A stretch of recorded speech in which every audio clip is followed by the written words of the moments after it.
Greetings and welcome back to the channel that brings you fearless insight and sharp commentary on Africa's most pressing political debates.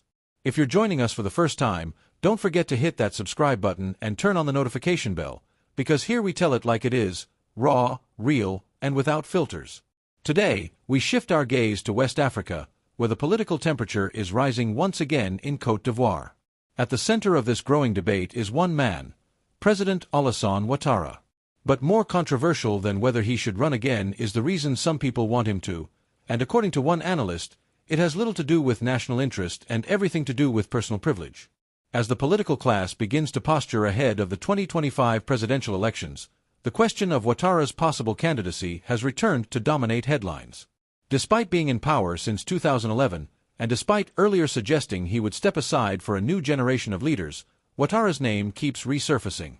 Some loyalists have even launched veiled campaigns, praising his indispensable leadership and arguing that the country needs him now more than ever.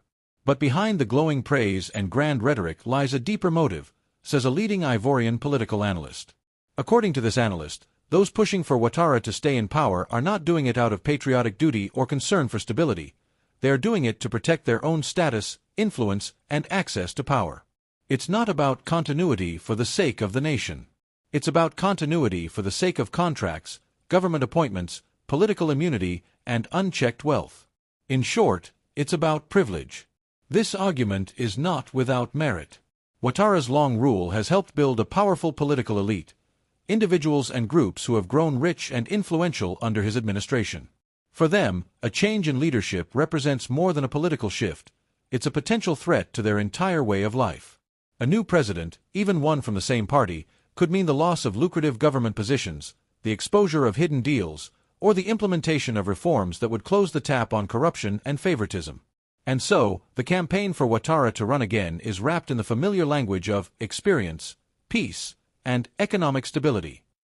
But peel back the surface, and it becomes clear, for many of his supporters, this is about fear.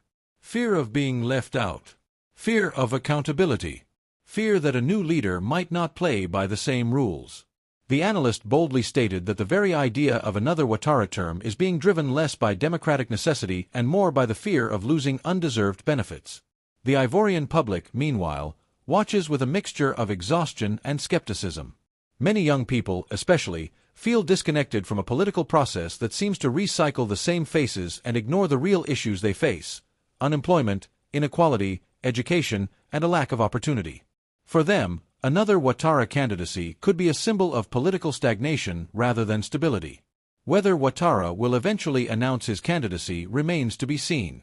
But what is already clear is that the forces pushing him forward are not all motivated by noble ideals. And in a democracy, that should worry everyone. Power should never be about preserving privilege. It should be about serving the people. Thank you for tuning in. If this story got you thinking, if you believe it's time for Africa to confront the politics of self-preservation head-on, then don't forget to like, share, and subscribe to the channel. We want to hear your thoughts. Is it time for Ouattara to step down, or does he still have a role to play? Drop your comments below and be part of the conversation. Until next time, stay informed, stay engaged, and never stop questioning power.